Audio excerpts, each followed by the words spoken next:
Hello and welcome Are back. you recording? Yeah. We are? Yes. Oh. Hello and welcome back to Stay at Home Girlfriends. I'm Gabby and I'm here with my gorgeous girlfriend Cam. Hey, everybody. And we are here to answer more of your advice questions. Are you excited for today's episode? Very. Gabby actually flies away from Nashville today on the day of this recording, which is, what day is it? September 27th. I go to the airport in 3 hours, babe. Yeah, so we're just trying to pre-bank all the episodes we can, but like kind of a sad day to an extent. It is a sad day, but I don't want to think about it. I'll have my little cry later, but for now, we have people in need. All right, well, let's get to them. Okay, starting off with the first question. I'm in a relationship with a transgender man. I love him more than anything, but not sure how my family would feel about it. He isn't bothered about having to share this with the family, but it's something that has been really bothering me.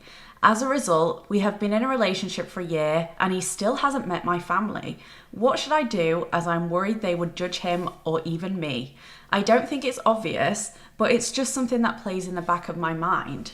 This is an interesting question. You've specifically said in this ask that he isn't bothered about having to share this with the family, so I don't think you should be. I mean, I can understand if you know maybe what your parents are like and you're worried about what they'll think if they do know, but if it's not something that affects him, I think you should just let him meet your family if that's important to you and take any issues from there if any arise. Yeah, I think, so when it comes to a queer person sharing details about their identity, that's 100% up to them. And of course, their partner is going to be involved in that conversation and like, what's the best timing for things? And when do you want to share certain aspects of your truth, shall we say?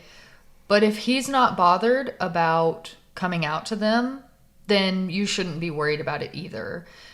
It sounds like you think he passes pretty well, to use that term, and it sounds like he's ready to meet your family and is not worried about their concerns about his gender identity. And when it comes to queer people and, like I said, sharing those aspects of their life, that's just 100% up to them. So take his lead, follow his cues. If he's ready to meet them and you would like him to meet them, then that's really all I think that needs to play into this conversation. You guys both want him to meet your family. Let him meet your family. Mm-hmm. If you know your family is particularly transphobic, maybe it's good to steel yourselves a little bit, gird your loins, if you will, a little bit. But it sounds like if he's not concerned about it, you don't need to be concerned about it. That's just my take. That's my take as well, and it sounds like you love him a lot, so you'll hopefully be there if anything does arise. If anything goes wrong with him meeting your family, you'll be there for him, but take his lead, as Cam said. This is obviously part of who he is, and if he feels content and comfortable to meet your family, I say roll with that. It's up to him. Yeah, and also, like I said, maybe you know more details about your family's political beliefs or values or, you know, what kind of transphobia might be lurking there, but they might surprise you. First of all, it doesn't sound like they'll automatically know that he is trans. So first of all, this really may be much ado about nothing. But even if they do, who's to say they won't surprise you and just be fully accepting? Maybe you have an idea, like how do they vote? What do they say about trans people in the media? Have they seen Orange is the New Black? You know, what do they say about LGBT rights in general? Are they supportive of gay people? I think you can dig around a little in your heart and suss out, first of all, what is the chances that they'll know it all? It sounds like he passes, so probably very low. But also, even if they do pick up on that, will they even say anything? Would they even care? That's a good point. Honestly, I feel like sometimes if your parents are a little bit homophobic or transphobic, they might not even bring it up. Yeah. Because they might feel some sort of way within themselves and just not even bring it up. If they do think, oh, maybe he's trans, they might not even say anything. Yeah, I mean, if they're British, like British people are so like buttoned up. I think British people are very like, well, that's their business. That's just their business and it's not mine and I'm just gonna make him a cup of tea. right? Like, Yeah, they don't want to make anything awkward. But if you think your parents would make a huge deal out of it, it might be worth talking to them before. no, I don't. Do you not think? I don't think so. I mean, that's up to him, but we're not outing, right? You can't out him without his okay. Well, obviously, I would mean get his okay first. Sure. Yeah. I don't know. It's a tricky situation because only you know your parents and only you know how they're going to react to this. But if he is comfortable enough to meet your parents, which is a big step, just let that be. And one thing I might suggest is before all this happens, have like a strategy meeting with him. Go through every possibility that might happen and say, here's what we're going to do if they meet you, and as far as we can tell, they have no idea that you're trans. Here's what we're going to do if they meet you, and it seems like they maybe have an idea. Here's what we're going to do if they seem to know and they have a really bad reaction. Here's what we're going to do. Just talk through all the plans. You guys are committed to each other, so come up with a game plan. If they start being really nasty, you're just going to leave. You're just going to say, we're not doing this, goodbye, we'll talk later. If they're really loving and supportive, you're just going to bask in that and celebrate that, right? Come up with a couple different game plans, worst case scenario, best case scenario, and then you're just ready for it. But to be honest, I think this is as simple as he's ready. You should just be supportive of him in this and be ready as well. We're just wishing you the best, but follow his lead. My gut says everything's going to be okay. But good luck to you. Yeah, good luck to you both. This is a bit of like a juicy one, in my opinion. My husband and I broke up 6 months ago. We've been co-parenting our toddler in that space of time. He now wants to try things again after changing his attitude towards parenting and home life. In this space, though, I've caught feelings for one of my friends/coworkers after hanging out and gaining advice from him about various topics. It's not a case of who to choose, but more, should I give my husband another chance and just try to get over my new feelings? Husband is a more safe option for memories, parenting help, and financial resources, whereas the friend just makes me feel more content and calm, but also comes with complications where it would mean blending families. Ooh, I like this question a lot. I am always gonna go a bit rogue and say don't go for the safe option. I don't think you should do that just to try and create like a family vibe. I think, well, first of all, if you think that your husband has changed and you could be happy with him with his changes moving forward, then maybe give it another go. But if it's only been 6 months, how much can realistically change in that time? Like, when you get back together, is he going to go back to his old habits, whatever they were, whatever made you break up in the first place? Is he going to like fall back into those? Or do you know that he actually genuinely has changed and he wants to put in the effort to make this work? But ultimately, if you've caught feelings for someone else, I kind of think give that a go. Make your heart happy. Do what your heart is saying, and your heart is clearly like, ooh, feelings for this new person who makes me feel content and calm. That is such a huge thing. You need to feel calm in your relationship. Yeah, apologies to those of you who are watching on YouTube because I keep smiling and wiggling my eyebrows because I'm very excited by this question. But there are 2 words that Gabby just mentioned that stand out to me in this question. It's calm and content. So you guys will hear more and more about my therapy journey as we move on with this podcast, I'm sure. I've had a lot. But my first therapist always said to me, I don't want you to be happy. I want you to be calm and content. Ooh. And that has to do with like the highs and lows of chasing the happy. It's sort of like a drug. It's like you're chasing the dragon. Like, I want these high highs. I want to be thrilled. I want to be happy. I want to be soaring. And of course, like every once in a while, yeah, like of course, go for it. Be happy. Like, be so happy. But happiness, there's another side to that coin. And of course, it's like that sadness, that depression, those lows. And so you might find yourself like on this journey, if you're trying to be happy, of like just chasing the high, chasing the dragon, trying to get the next high, trying to get the next hit. Whereas calm and content, that's maintainable. That's sustainable. Calm and content to me is actually the ideal. Because to me, happy is like taking a vacation. Like, of course, do it. Do it often if you can. But you can't be on vacay all the time. You do have to go back to real life. You do have to go back to work. You do have to get through your day to day, get the laundry done, get the chores done. And I think it's better to be like in this maintainable state of calm and content with your life while you're going about your day to day instead of chasing that happiness high. And when you say guy number 2, new crush, makes you feel really calm and content, I'm like, well, that's the future. At the same time, I hear you on the financial stability and the sort of logic with which going back to your husband might bring. He's already your child's parent. That is sort of it's a safe option. I think you call it in the question. It's the safe option. I hear you on that. This is like kind of a complex one to an extent, because it's sort of like I can see the positives of both sides. But I think I'm going to go with Gabby and say, how much could your husband have changed? How do you know he's changed? Like, let's talk about that. I want you to sit down and consider, how has he really changed, and how has he proved that he's changed? I think those might be good questions to ask yourself, because if it's just like he said he's changed, okay, that's not worth a lot. Like, words are worth, only so much. And I don't know. I need to know maybe a little bit more about the husband before I would really say strongly one way or another. But what I want you to ask yourself is, how has he changed?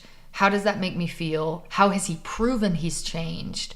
And if you don't have some like really good like answers that strike a chord with you, I say go for the new guy.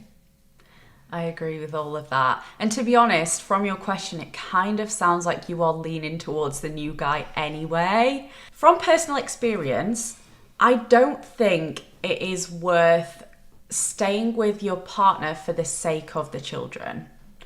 I think in some cases that might work if you do have a very strong friendship. But my parents, I'm happy to say this, they stayed together for me and my brother.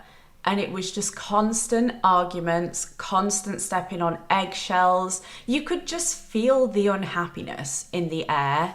And I would have rather my parents been happy. I would have rather them be happy with someone else or on their own than to try and stay together and try and put on a brave face when they're not feeling great about each other. I don't think that's worth it. It like really impacts your kids to a certain extent. I've always been scared of commitment for that reason. I've been like, well, everybody breaks up. And it's scared me for a long time because I didn't grow up with a happy family unit, and I would have so much rather have grown up with a happy family unit. If this was my mum's problem back in the day and I was the child, I would say to her, go with the person who makes you feel content. Yeah, I will say it does seem like very common internet knowledge. Like anytime you read about like divorce or should we break up or stay together for the kids of parents in units like that always say, I would much rather have them broken up and been a blended family, like you mentioned, and been happy and content with their love lives and their partners that they've chosen for themselves. It's 2023. There's nothing wrong with having a blended family. In fact, I think in a lot of ways, to an extent, like not in every case, but as a society, we've really gotten away from like it takes a village. We've really gotten away from you can go stay with the neighbors or go stay with your aunties, for the afternoon while mommy gets things done. Or like we've really gotten away from communities coming together to raise a child. And I'm not saying like that would be a reason to like break up your family and get a new boyfriend if you're like in a happy connection. But I think one of the benefits to having like a blended family, to having a partner and having your ex-husband still be involved with the kids, and maybe he gets a new partner someday, and it's like you have all this village that can come together and help raise the kid. And like I said, it's not a reason to like break up a happy family, but it could be an added bonus. Like there are positives to blended families. Let's just say that for sure there's positives. Yeah, absolutely. I would just try and see it as a new adventure. Or if you are truly, really, really struggling with this decision and your heart isn't going fully one way or the other, write a pros and cons list to both things. That is something that I would always suggest in situations like this. Sit down, have a massive think with yourself about what are the pros of staying with your husband and what would the pros be of going to this new man. One more question though. In the ask, I don't know that it's clear that the new guy reciprocates her feelings. Yes, I was also going to bring that up. You need to know if the new guy feels the same way about you or if he sees you as a friend. Because you said that he's been a good, trusted friend to go to with your problems. Is he just a friend? Right. What is making you think I could choose the new guy and have a relationship with him? And maybe there's a lot of stuff that you just didn't include, but that is something to consider as well. It's sort of like a gamble to an extent if you don't know for sure. But here's what I will say. Even if the new guy doesn't have feelings for you back or doesn't have feelings for you right now, it very well still may be the right thing to not get back together with your ex.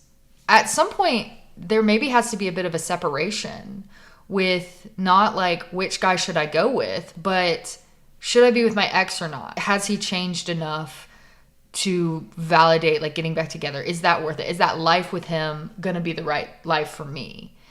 Because I feel like it would be a mistake to view it as, well, I'm only not getting back with him because I can get attention from this new guy. I can get affection and love from this new guy.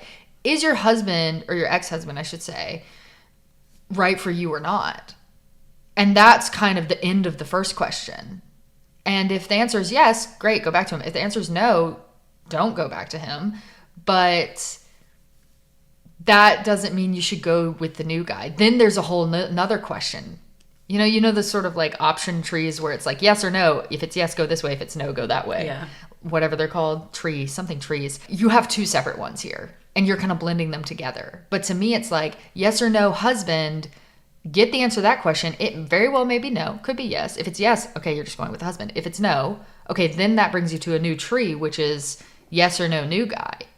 And that's going to depend on if he likes you back. That's going to depend on if you guys are more than just friends. Like, there could be some chemistry there that doesn't equate into a whole new relationship. But that's just a whole separate question from yes or no husband, right? I feel like split the questions up. Figure out yes or no husband first, then yes or no new guy. And if you're watching on YouTube, I'm definitely like doing this little dance here with my hands, but apologies for that. But yeah, split the questions up. I think that's my final answer. I agree with that. Split the questions up. It is important that you don't just go back with your husband because the new guy isn't going to work out. Or it's important that you don't just go with the new guy because he's an option. Right. Make sure that you've got that decision within yourself, and you could be happy being single if you don't go back with the husband and it doesn't work out with the new guy either. Yeah, definitely. But good luck to you. As always, we want to hear updates on what happens, and we're pulling for you. Absolutely. Moving on to the next question. Could you please give advice on speaking your mind and, in my scenario, not doing what a parent wants you to do? As in, a parent saying a choice you could make would disappoint them, but that choice is the one that feels right for you. I struggle with worrying about upsetting people a lot. I feel like you have some answers to this for sure. Oh, yeah, I used to be like this. I used to, in fact, even still recently, I still value my mum's opinion a lot. And it's definitely a struggle that I have if my heart is saying I should do one thing and I take it to Jane and I'm like, Mom, what do you think? I'm so excited. And she kind of puts a dampener on it. It makes me struggle because I'm like, well, I really want to do that, but I also want my mum's approval. And maybe that's something that I need therapy about, honestly. But it is a situation that I get into as well. And it is difficult. And it's especially difficult if you live with the parents. Now, something that I find easier now is the fact that I don't live with my parents. I don't live with my mum. So she isn't there all the time, like looming over me, looking over all of my decisions and everything that I do in life. And that does separate the scenario a little bit. And while she might still disapprove of situations that I choose to go forward with, it's not like she's there all the time being disapproving of me. And that does make it different. Because when you live with someone who is disapproving of a decision that you make, it is quite overwhelming, and it does make it feel like you're stepping on eggshells a little bit, or it makes you just feel a little bit sad. that you don't have someone's approval, especially a parent's. However, I do think that it is important to put your feelings first in these situations. I think you are not alive to make your parents happy. That isn't why you were brought into this world. That isn't why you have a life. You have a life on this planet to make yourself happy and to fulfill your goals and your dreams in life. And when you reach an old age, to not look back and be like, oh my God, I wasted my whole life because I cared what someone else thought more than me just going for what I actually wanted and what would make me happy. And it is hard to get to a place where you can overlook your parents' disapproval to move forward with what you want in life. That is a difficult thing to do. But I think take it with baby steps. And actually, does your parent have to know everything that you're doing? Do they have to know what you've chosen to do? Well, I guess it depends on the situation. I'm assuming this is like maybe a job or like a major at school, which they probably would know. That's just what it comes off to me as. But I feel like I have a good answer for this. Okay. So I think in life, we all need like this strong personal identity. And part of that identity needs to be like, here's my values, here's my ideals. And then I think we need to make decisions based on those ideals. And at first, when I heard this question, I wanted to tell you a story about how when I was about to graduate from school, I picked up another major because I didn't think the major I had that my dad had sort of handpicked for me was like, you should study this will be good, was going to get me a job. So I told my dad, I'm going to do this year's extra worth of classes. I still had some other classes to do anyway. So I was like, I'm picking up the second major. I have to, because it's how I'm going to get a job. And he was mad. He was like, I don't want you to do this. I don't want to pay for this. But I stuck to my guns and I was right. That major helped me get a job. And then that job helped me segue into a career I liked even more. And, you know, it kept me paid and secure for 5 years and then really another year after that too. And it was the right decision. And I followed my gut and I was just right. But it's not about being right or wrong. Like I could have been wrong, but my logic was still in line with my goals. So it doesn't even matter what the outcome is. Don't even be like, well, I'm going to do this because I think it'll be right. Because it might not be. Things don't always work out. Like whatever choice you're trying to make here or decision you're making about your life, it may lead you down a path that isn't perfect, but it's your path to go down. And if that path you're making, you know, decisions on where to go based on a set of ideals and values and morals that is integral to who you are as a person, that is based on your lived experience and based on what's important to you, then you are doing the right thing. Even if you like lose money or have to change something or end up down on your luck as a result of these decisions, the decisions are coming from the right place, which is based on your values. It is your path. Your parents have their own path to walk in life. And part of that path may be like trying to pressure you to following like their values and their morals and their ideals. But at the end of the day, your path is your path. You need to walk it. So as long as you're making decisions based on your values, and you can sit down, write them down. What is important to you from a career perspective? What kind of money do you want to make? What do you want? What difference do you want to make in the world? From religion, is religion or spirituality important to you? Write those values out. What's important to you in like what type of friend you are? What's important to you in charitable causes and politics? Write it all out. Be like, this is the map of me. This is the values. This is the constitution of me. And then make your decision based on everything you've put together in that document. And if you're following that document of those things that are important to you, you're going to do the right thing. Even if it doesn't work out perfectly. And it might not, but that's okay because it's your path to walk down.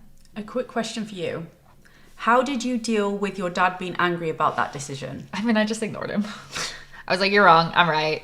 I mean, you know how I am with my dad a little bit. Like, my dad is a great guy and very kind. Even when he's upset or angry, it's like he's not incredibly unfair. He was never going to like cut me off or not pay for school. I'm very, very privileged in that I got my school paid for by my parents.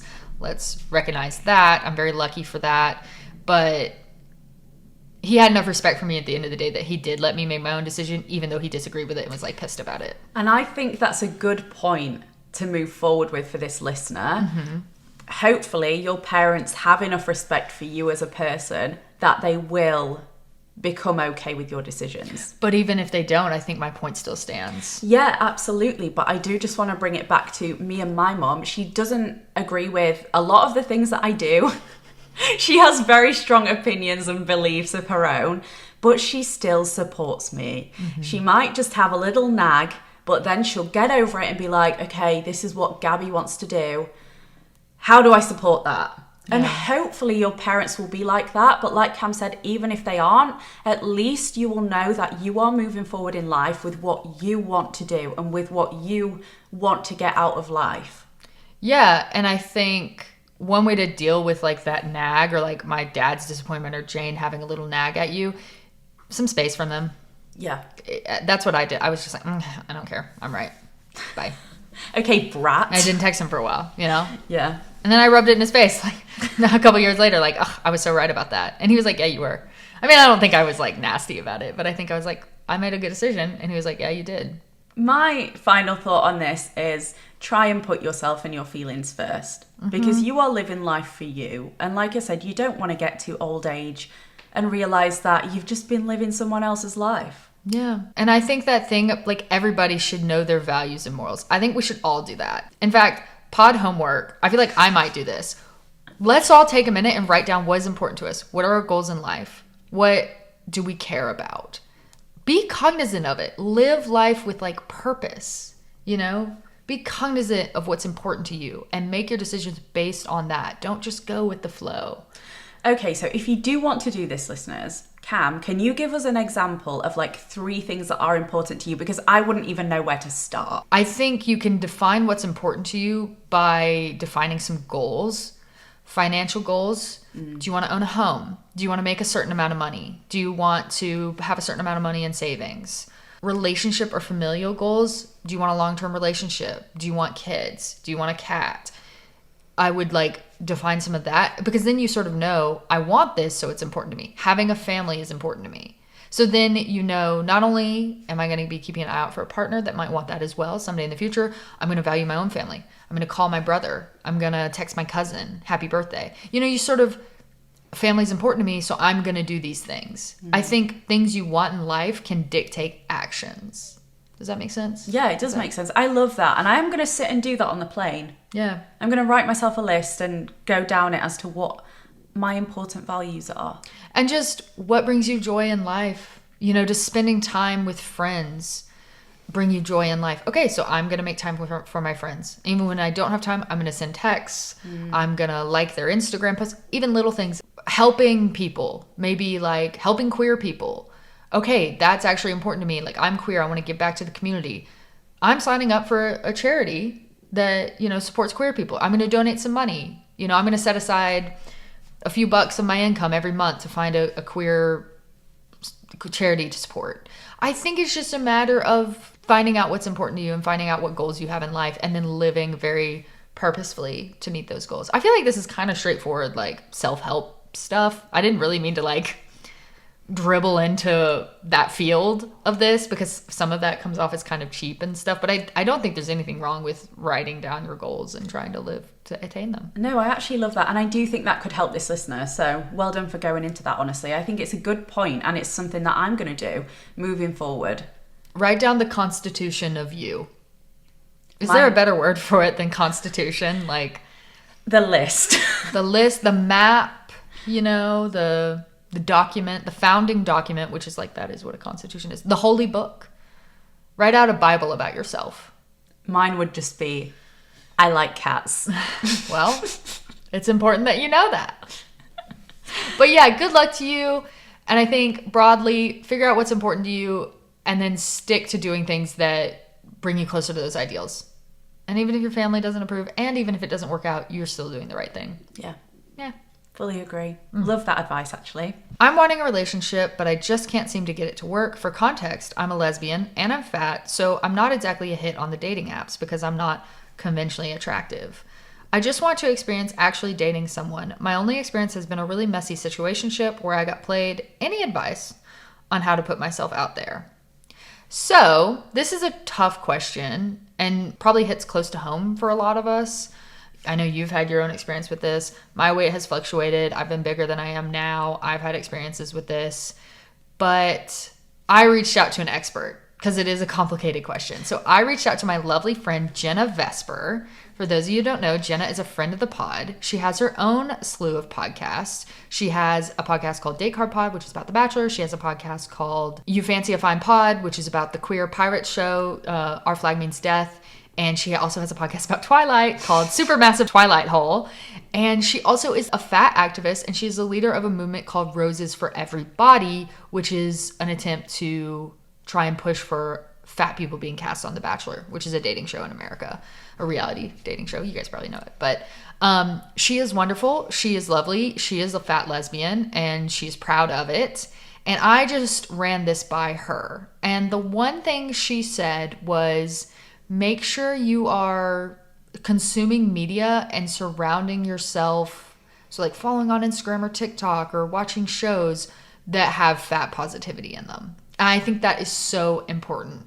Follow some fat influencers. One I love is this girl named Samantha Joe. She's a YouTuber and she's on Instagram, and she is a big girl and she is just out living her life and being unapologetic about her body. And I think it's just so heartwarming and great to see.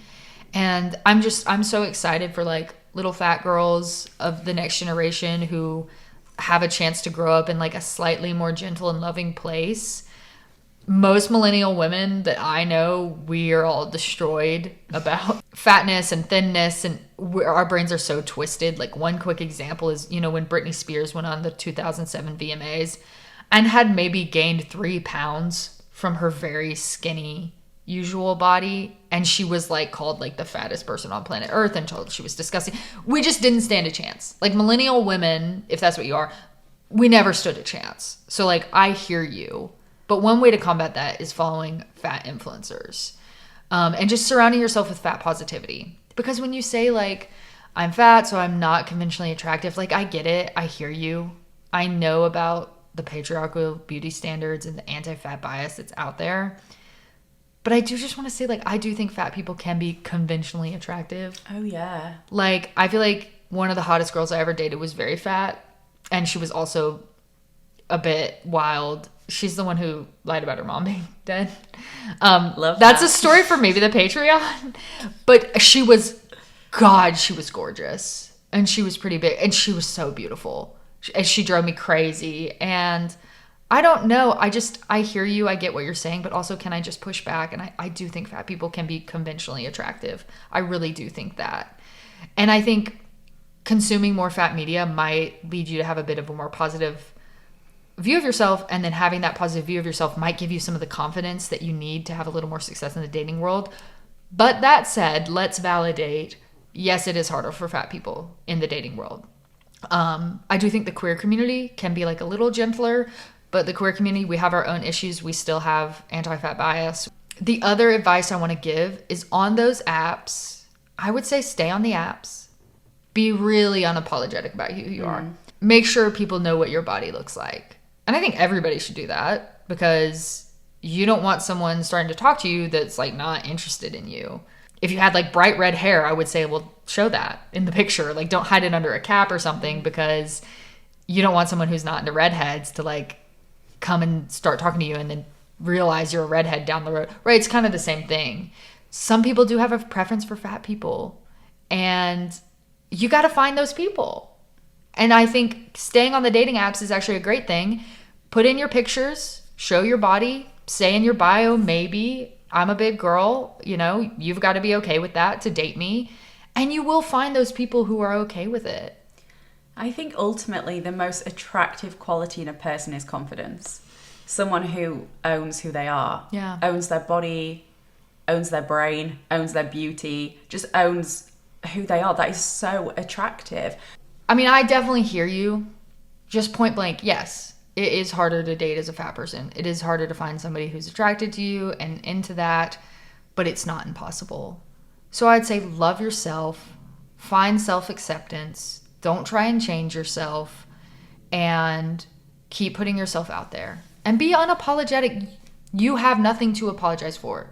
Let's say it. Being fat is not a moral failing. Being fat does not disqualify you from being deserving of love. Being fat does not mean anything about you except that you are fat. Your body is larger. That is the only thing it means. It doesn't mean you're unhealthy. It doesn't mean that you're lazy. It doesn't mean that you're stupid. Any of that. And it definitely doesn't mean that you're not attractive. 100%. Some big girls are so fucking beautiful. There is something attractive about like everybody in the world, though. I do stand by that. I stand by that with you. Like, maybe not, you know, in every single way, but every single person on earth being a human, I do think there's like something beautiful about them. Yeah. I do just believe that. I fully agree. Yeah. So it's tough out there. Stay on the apps. Get on some more apps. And I will say there are more like lesbian specific apps. I think there's an app called Her. So if you don't like want to filter through the guys on Tinder or whatever, check out different apps. You can set your preferences to just women. Okay, well there you go. So maybe you are a lesbian, set your preferences just women, and but I feel like some guys like sneak around that. They actually do. Yeah, so like what are you talking about? Like, be honest about who you are, be unapologetic about who you are, and really work on loving yourself. Cuz I feel like it sounds so fucking corny and so cliche, and you've probably heard it all before, but I do think it's true that somebody else is not going to be able to love you until you love yourself, or rather you're not going to be able to accept somebody else's love until you love yourself. Because you're just going to be questioning, well, why do they love me? I don't even believe they love me. I don't even love myself. How could they love me? And I know it's so hard out there, but I do think keep on that journey to self-acceptance day by day. Look in the mirror, write out 5 things you think is beautiful about yourself. Do it every day. Or just say it out loud. Look in the mirror, say, I am beautiful. I am worthy of love. I am worthy of affection. Not everybody in the world is attracted to fat people, but guess what? Not everybody in the world is attracted to thin people or muscular people or short people or tall people. And we're all just born the way we are. And there are plenty of people and plenty of lesbians and queer women who are attracted to fat people. And you will find that. It might take a little more time, but that's okay. You just said everything that. You like slayed that. Did I really? Like, honestly, that was such good advice. That was so nice to listen to, because obviously I've been in a bigger body, I've been in a smaller body, and the way that people treat you is so differently when you're bigger, and it can lead you to feel like you're not beautiful, but you are. You are beautiful. There's something about you, including your appearance, that is gorgeous and that people are going to find attractive, and you just need to find those people, and in the meantime just be unapologetically yourself. Let me ask, you dated while you were bigger. Yeah. You had some success there. I did, but what you said about loving yourself and not being able to accept that someone else loves you is so valid, because I wasn't at that place when I was bigger. I didn't love myself, and it makes me so sad to look back on that now, because I'm the same person. Even though I'm in a smaller body, I'm literally the same person right now as I was when I was in a bigger body, and I might be in a bigger body again, and I hope that I can love myself and make that a focus if I ever am, because you are gorgeous. Whatever your body size is, you just are.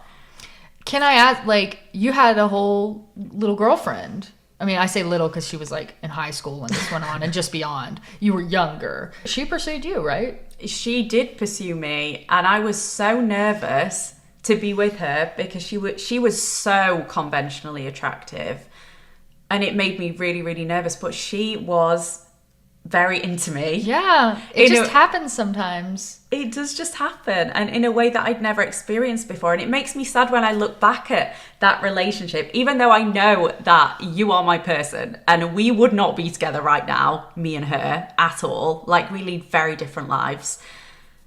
And I'm so glad that I'm with you. Mm-hmm. It makes me sad when I look back at that relationship, because I didn't love myself, and I was constantly like, why is she with me? I don't understand. But she was so into me, and like didn't care what anyone else thought, didn't care about us two being together and people seeing us. She just didn't care about anything like that. It was me who cared.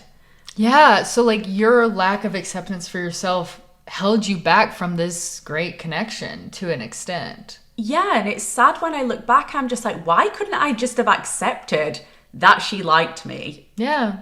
I tried to sabotage so much in that relationship because I just didn't love myself. I didn't think I was worthy, but you are worthy. Whatever body you're in, whatever you look like, you are worthy of finding someone who loves you and adores you. And I can tell you firsthand, it doesn't matter if you've got a fat body, someone is gonna bloody love it and it's gonna drive people crazy. Stay out there. And just remember, like, Gabby had all these girls after her. It was multiple. Weren't there multiple girls that were into you even when you were bigger? Yeah, there were 2 at least. Yeah, I feel like it was 3. It's just everyone was obsessed with me. You also had guys that were into you. I did as well. I had a nice little love triangle going on. A love square going on at one point. Let's not talk about that right now. And like from a looks perspective, I do think Gabby is 6 billion times out of my league. Absolutely not. And she's fucking obsessed with me. Like, but I do just feel like, I don't think I'm hideous. I don't think I'm not worthy of love. I don't think I'm disgusting. Whatever. I do think you are 6 billion times hotter than me. That makes me want to cry. Well, it's just where we're at. But it still works out. Like, she's so crazy about me. I never question her attraction to me. And she's really good about saying she's attracted to me and all that. And same for me to her. But because I am. Yeah. So it's just fine. Like, to me, the looks don't match up here, but it still works. So just fucking get out there and keep getting out there and know we love you. We see you. You are worthy of love. You are worthy of affection. And you're worthy of a partner that values you. And I think you'll find it. Let's move on to the next question, shall we? Just watched Gabby's new vlog and was wondering if you guys have any advice for living with roommates. I'm moving for uni in October. It starts later in my country. And I'm really scared about living with someone I don't know. We'll be sharing a small dorm room. You have a lot of experience, well, a lot more than me, when it comes to living with roommates. I have personally never lived with a roommate until right now. Yeah, I have almost always had roommates. I've lived alone. When I first moved up to Nashville, I lived alone for like 2 years. It was fine. Nice little 1-bedroom apartment. And then when I bought my house, I was just always like, I want a roommate. It's free money. And I always rent a room out. I just always do. And sometimes, privacy would be nice, but I'd rather have the money. I just think, I don't know, to me, it's just good business sense. Like, it's nice to have someone in the house. You can help each other out. Especially because you're traveling so much. Yeah, like I love having somebody here when I'm not here that's just keeping an eye on the place, letting me know if something goes on, let me know if something needs repairs or if someone's sniffing around or anything. So yeah, I've always had roommates, almost always. And I think it all comes down to communication. Set your expectations. If you have boundaries, make them known. If you have certain likes and dislikes, make them known. Now you may have to compromise on them. Let's say, you want the dishes cleaned every night, but that's just not their schedule. They do it once a week or something. Well, okay, so there's going to have to be some compromise. Maybe you're going to do the dishes every other day or something, or maybe they hate doing the dishes. Well, you take over the dishes and they take over taking the trash out. I'm just sort of speaking off the cuff here. Specific examples may vary, but it's all about communication and compromise, I think. Just make your expectations and desires known, and also try and figure out theirs. Make sure they let you know theirs, and I think it'll be fine. Just communicate. And I think if you ever do have an issue, take it to them really calmly, because at the end of the day, you are living with this person. You don't ever want it to get super heated if it doesn't have to be. So if there is something that maybe bothers you, take it to them in a really cool, calm, collected way and just be like, look, I can see maybe you're struggling with this, or you do this in a way that I don't fully appreciate. Is there anything we can do about that? And try not to make it an argument, but also try and see the positives of this. As so many people meet their best friends when they move to university. They become so close with the people that they live with that they're like friends for life. You could meet someone who's going to be in your life forever, and that would be incredible. But at the same time, if things don't work, it's okay. Hopefully you only have to spend a year with this person at the most. Yep, that's the other thing I was going to say. If it doesn't work out, it's just 1 year. It'll be fine. Get a new roommate or live on your own the next year. It'll be fine. You can survive 1 year. My freshman year roommate was a bit of a mess. Why? She was just a little... I don't think she was there for school. You know, she was like partying a lot and doing a lot of drugs and kind of dropped out eventually. And it was just weird vibes. Okay. And I barely think about that now. Yeah, everything is an experience, and there's something to learn about every experience in life as well. And if you do have a bad experience with a roommate, you know what you're not looking for moving forward, but it could be really great. Yeah, and also, let's say it's like horrible, horrible, horrible. The school can help you find a new roommate in a lot of cases. Maybe not every case, but the school is there to like try and make you have a good experience at school. So hopefully they'll be helpful. They might not, but if it's so horrible, you can probably change in the middle of the semester. Yeah, there are people that you can talk to about that. Yeah, probably. But if not, it's just 1 year. Get everything communicated and come up with like an equal division of chores and just try and get to know them. Be kind. Ask about their interests. Ask about them. Learn about their life. And try and maybe do a couple small favors for them if they need it, and just try and get along. You guys might not be the best of friends. You might not get along that well, but I think you can survive a year together. And for all you know, you are going to be the best of friends. Some people's freshman year roommate at college becomes like their soulmate. You know what I mean? They're like platonic soulmate or their real soulmate. I don't know. Like, you're listening to this podcast, maybe. No, but jokes aside... it might not be gay love, but I think it's going to be fine. I do too. Yeah. Okay. One last question. I'm literally obsessed with this question. This is the kind of tea and drama that it's my life's goal to be involved in. So I'm excited. Without further ado. Hi guys, I need some help figuring out how to get out of a situation without blowing up my whole life. For the past couple of months, I've been hooking up with a girl who is very, very wrong for me in 1,000 ways. She is my sister's best friend, our coworker. We all work at my family's business together. She's a bridesmaid in my sister's wedding, and I'm the maid of honor. She also has a boyfriend. When we first started hooking up a few months ago, I was under the impression they were in an open relationship. They're both very open about their sex life and have talked in the past about them hooking up with other people, but I guess they always were together. She asked me not to say anything to her boyfriend, and I haven't and never would. My sister knows what's been going on and doesn't really care as long as it doesn't mess up her wedding. The sex with the girl is fine, not great, and I have absolutely no interest in having a relationship with her. I know I've just been sleeping with her because I'm super lonely. I'm the only lesbian in our friend group and haven't had a serious relationship with anyone in about 5 years. And that relationship was with a girl who was closeted, and it ended very badly.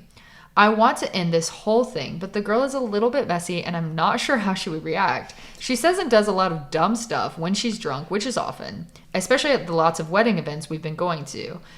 How do I get out of this without causing a big mess? Okay, I have a plan. Ooh, tell me the plan. I know last time we suggested lying, the listener didn't do that, and it was better for them that they didn't lie, I guess. I think you need to lie. I don't care. So when is this wedding? Let's say it's in a couple months. Can you lie to her until the wedding? I think we have to get through the wedding. So my thing is, tell her you have like bacterial vaginosis or a chronic yeast infection or a chronic UTI, or you just started birth control and your sex drive is fucked. And just be like, it's not you, it's me. I don't want to have sex for now. Put it off however you can. Because I don't think you should be sleeping with her because she has a boyfriend. And I get it. Life happens. Things happen. But let's not sleep with people who have partners. If we can help it. And also, maybe get checked. Yeah, maybe. First of all, get checked. Because maybe you do have something. And then you don't even have to lie. But if she's sleeping with you, she might be sleeping with other people. She's probably sleeping with her boyfriend. Sounds like he slept with other people. Get checked. Always good. Everybody go get checked. Go get screened for STIs. It's all good. But I would say let's stop sleeping with her. And how do we do that without causing drama? It's me. It's not you. I have a UTI. I have bacterial vaginosis. You could even do, ooh, sorry, I've got a really bad UTI. I'm on antibiotics for it. Then oh, the antibiotics gave me a yeast infection. Then, oh, the yeast infection treatment gave me bacterial vaginosis. It's just a wreck down there. It's just a sad, deserted, messy wasteland down there from all these medicines I've been having to throw at all these things. And then you could even be like, I think you gave me the UTI, and like guilt her into, no, don't do that. I'm just kidding. Joking about gaslighting her. Let's not do that. But put off the sex. And she's like, no, girl, like, it's all good. Like, I'm still into you. Like, whatever. We can have some fun. Just got to clear up this infection. Just got to clear up this UTI. Just got to clear up this yeast infection. Just got to clear up this bacterial vaginosis. And I feel like there's probably more things you could throw. Oh, ureaplasma. That's a new one that's come out. Like, now you've got that, right? Or birth control messing with my hormones. Or I started a new medicine and it's messing with my sex drive. I'm on Prozac now. It's killed my sex drive. Like, that's a real thing that happens. Whatever you can do to put off the actual rejection of her until after the wedding. Because you don't want to fuck up the wedding. Like you said, your sister, she's like, she doesn't give a fuck, but let's not fuck up the wedding. And I agree. Weddings are important. Weddings are special to people. Let's not mess up your sister's special day if we can help it. And then after the wedding, just be like, I don't want to do this anymore. My pussy exploded from all the diseases. No, I mean, you don't have to say that. You can stop lying, but I mean, you don't have to. You could just say, my sex life is fucked. I can't do this anymore. The wedding's over. She can get mad at you. It can be dramatic. Don't love you all work for your family small business, but at least it's your family's small business. Like, is Uncle Steve going to be on your side if, it all goes down or whatever, whoever runs the business? Like, I hope so. But put off the actual rejection until after the wedding in any way you can. Lying is fair game here. And then actually reject her. I'm digging this plan, honestly. Yeah. When you read this question out, I was like, God, what would I do in this situation? And honestly, I feel like I would take the pussy way out. Yeah. And make my vagina the issue. Yeah. Blame your pussy, blame your psych meds, blame your birth control, whatever you need to do. And then avoid the drama until after the wedding's over. It would be a different story if you weren't bridesmaid and maid of honor. Right. You two are such a big part of the wedding that you can't be at odds for your sister's sake. And really, it's kind of your fault that this started in the first place. So don't ruin her special day. Well, I don't know that we need to assign blame. Like I said, like, things just happen sometimes. It sounds like you thought she was in an open relationship and then you realized she wasn't. I get it. It sounds like it's just a bit of a mistake, an accidental situation you find yourself in. But we got to untangle ourselves bit by bit, week by week. Whatever excuses you can find to not keep sleeping with her, employ those. Maybe it's just like, oh no, I'm out of town. Maybe you can't lie about that because you work together. It sounds like you're all very up in each other's lives. She's your sister's best friend. You could even say to her, I've seen you and your boyfriend together and you are just an incredible couple and I feel so bad that we're together. I think we should just be friends. I actually think that's too honest. And I think she'll be like, no, we're not a good couple. I want to fuck you. Like, if you say she's messy, I'm trusting you with that. And I feel like if it was easy enough to just be like, this isn't right, this listener wouldn't be writing in. You know what I mean? That is so true. I think lying is fair game in situations like this, So basically, lie your way out of this and then be honest. Yeah. Just buy yourself some time with some white lies. And I do think something's a white lie if it's just employed to stop home wrecking. You know what I mean? Like, I think it's a virtuous lie if it's to stop from ruining your sister's wedding and to stop somebody from cheating on their boyfriend. I think putting the blame or putting the situation onto yourself is the best way to get around this. Because then it's like, it really is. It's not you at all. You are great. You're wonderful. It's me. It's my crusty, smelly, diseased vagina. Yeah. It's not you. Like, if you still want to go down there, then you can't. Maybe look into that. Yeah, it's infectious and spreading. And yeah. Good luck. Best of luck. I do want follow-ups on this desperately.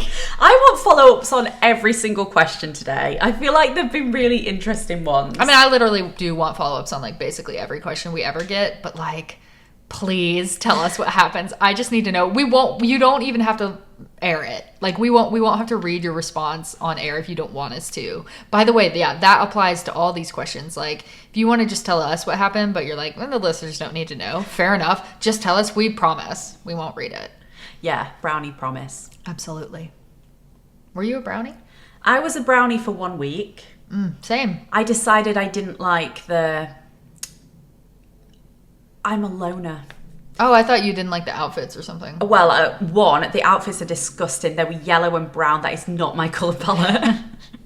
But secondly, I am not a fan of group activities. They used to set us up at tables, like in our little groups. I was an imp, like this. And did you not have those? We had elves, imps, fairies, and something else, goblins maybe, and you were assigned one of those, and that just meant you were in a specific group. So then when it came to activities, all of the imps would be at a table, all of the fairies would be at a table. We would do like numbers 1 through 4. Well, that is group 1, boring group 2. as fuck. Well, I was an imp, and I did not like the group activity. They sent us to the table, and I would just like to be doing that activity at a table by myself. So I was like, yeah, brownie life isn't for me. First of all, I look horrendous. This colour palette is not for me. But second of all, these girls, these people, no. I did brownies for 1 day, quit when I realized we wouldn't be like tying knots and playing with knives and building campfires. I think you should have been in Beavers. What's Beavers? Beavers is like the male version of brownies, where they do learn how to do those things because it's manly. No, that's like Cub Scouts. Cubs. Oh yeah, what's Beavers? Maybe Beavers is like the small version of Cubs. No, Cubs is the littlest Boy Scout. Maybe it's different in the UK. Who cares? Literally, no, this is the dumbest conversation we've ever had.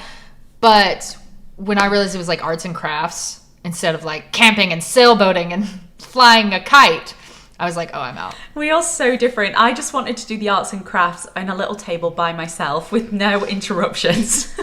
I wanted a group of adventurous little people to go on adventures with. I was so sad actually because I didn't earn any badges for my stash because I only stayed for a week, and I really wanted to collect the badges and iron them on and have that as like a little like trophy case, fashion accessory. I will say I do think brownies eventually do the outdoorsy stuff, but just like the day I went, they weren't doing it. So sucks to be you and sucks to be me, I guess. Yep. But now we have our own little troop. We wouldn't have got along if we were children together. Probably not. Like literally not. Maybe though, because when I was a little kid, I was always like, I was drawn to like the pretty artsy girls. But I was like, everybody leave me alone. I want to be alone. Fair enough. I want to sit and colour in and be alone. Yeah. Well, there you have it. With all that said, I hope everybody's having a great week. Make sure and follow us on socials at Stay at Home Girlfriends Pod on Instagram, and through our Instagram bio, you can submit a question for us to answer on the pod. At Stay at Home Girlfriends on TikTok. Check that out. Lots of fun stuff going over there. We're going to have some vlogs. And of course, if you want to support the show, you can do so over on Patreon at Stay at Home Girlfriends. We've got extra podcast episodes. We've got extra vlogs. And we're probably going to be doing some live streams soon, coming up. I cannot wait to do a live stream. I'm excited to talk to you all. 100%. But yeah, with all that said, everybody, please remember, in the wise words of Taylor Swift, never take advice from someone who's falling apart. Bye, everybody. Bye.